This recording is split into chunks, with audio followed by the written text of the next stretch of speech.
এই প্রতিবেদনে এমন এক ঐতিহাসিক ঘোষণার কথা বলবো যা শুধু মধ্যপ্রাচ্যে নয়, গোটা বিশ্ব রাজনীতিকে কাঁপিয়ে তুলেছে। যুক্তরাজ্যের প্রধানমন্ত্রী কিয়ার স্টারমার জাতিসংঘ অধিবেশনের আগেই ঘোষণা করতে যাচ্ছেন ফিলিস্তিনকে রাষ্ট্র হিসেবে আনুষ্ঠানিক স্বীকৃতি।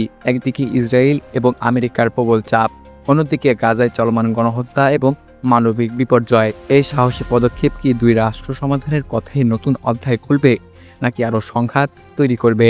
যুক্তরাজ্যের প্রধানমন্ত্রী কিয়ার স্টারমার ফিলিস্তিনকে রাষ্ট্র হিসেবে স্বীকৃতি দেওয়ার ঘোষণা দিতে যাচ্ছেন জাতিসংঘের ৮০তম সাধারণ অধিবেশন শুরুর আগে। ইসরায়েলের দখলদারিত্ব, গাজায় চলমান গণহত্যা এবং পশ্চিম তীরে দমন নীতির মধ্যে এই সিদ্ধান্ত বিশ্ব রাজনীতিতে নতুন আলোচনার জন্ম দিয়েছে। ব্রিটিশ সরকারের এই অবস্থান বদলের আভাস পাওয়া গিয়েছিল জুলাই মাসেই।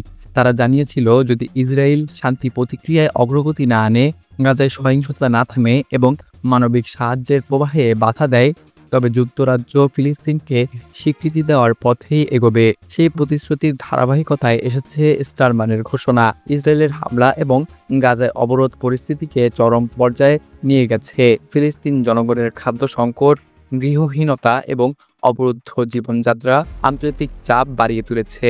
একদিকে পশ্চিম তীর দখলের পরিকল্পনা, অন্যদিকে জেরুজালেমকে ইসরায়েলের রাজধানী করার চেষ্টা। সব মিলিয়ে ফিলিস্তিন রাষ্ট্রের স্বপ্নকে ধ্বংস করার চেষ্টা চলছে। তবে যুক্তরাজ্যের এই সিদ্ধান্তে পশ্চিমাদের মধ্যে বিভাজনও সৃষ্টি হতে পারে। মার্কিন যুক্তরাষ্ট্র এখনও ফিলিস্তিনকে রাষ্ট্র হিসেবে স্বীকৃতি দেয়নি এবং যুক্তরাজ্যের পদক্ষেপকে সন্ত্রাসবাদ পুরস্কার বলে উল্লেখ করেছে। অন্যদিকে স্পেন, আয়ারল্যান্ড, নরওয়ে, পর্তুগাল এবং ফ্রান্স ফিলিস্তিনকে স্বীকৃতির দিকে অগ্রসর হচ্ছে।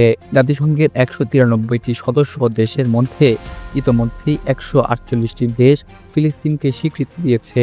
যুক্তরাজ্যের যোগদান বিশ্ব কূটনীতিতে নতুন মাত্রা যোগ করবে।